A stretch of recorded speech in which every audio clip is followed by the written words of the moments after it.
Good morning mga kaagri, dito tayo sa ating niyog na dwarf.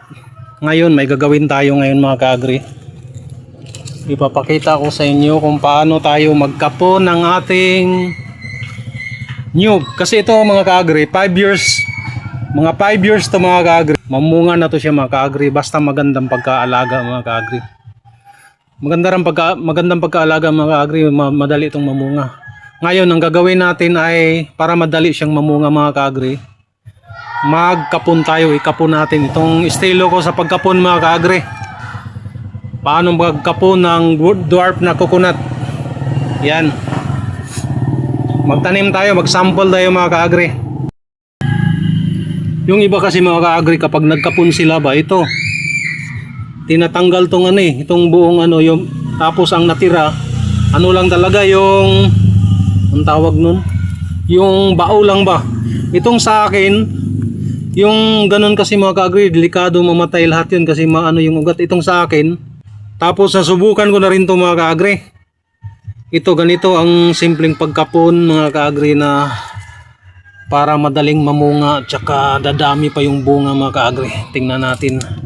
Kuha tayo ngayon magtatanim tayo nito ngayon mga kaagri, itong dwarf na coconut na to Pinapatubo natin to, binibitin lang Yan ang kagandahan kapag binibitin mo, kasi kapag naugat tuloy-tuloy siya mga kaagri. Kasi kapag sa lupa mo pinapatubo ay kapag binubunot mo mapuputol, may tendency na mamamatay siya mga kaagri.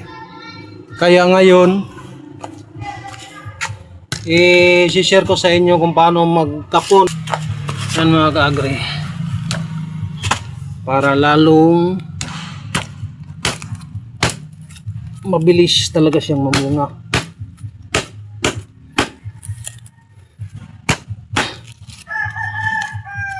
Yung iba kasi tinatanggal talaga yung bao. Delikado kasi yun kasi yung mga ugat nun mapuputol. Ito sa akin simple lang, ganun lang mga kaagri.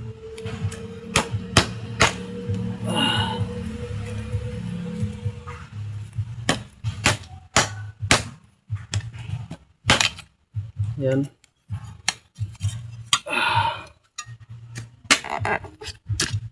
Butasan mo lang siya mga kaagri. Mas effective ko siya mga kaagri.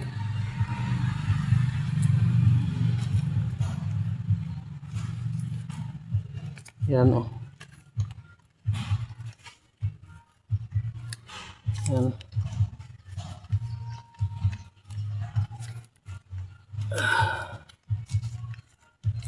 Kita mo? Ganyan ang simpleng pagkapo ng mga kaagri. Para bubunga siya ng marami at saka madaling bumunga mga kaagri. Yan ang simpleng pagkapon. Yan.